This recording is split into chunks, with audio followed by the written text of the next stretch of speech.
Here's how to easily add VPN and change your iPhone location.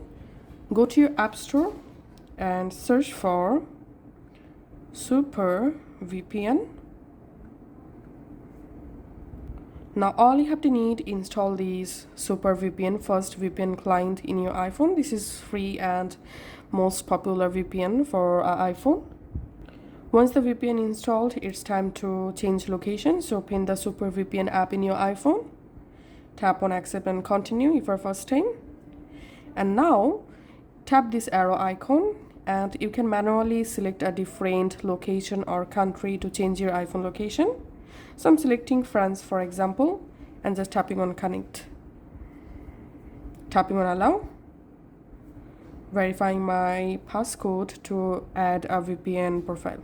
So we can see the VPN successfully connected and my iPhone location has been changed to France. So that's how you can actually do it.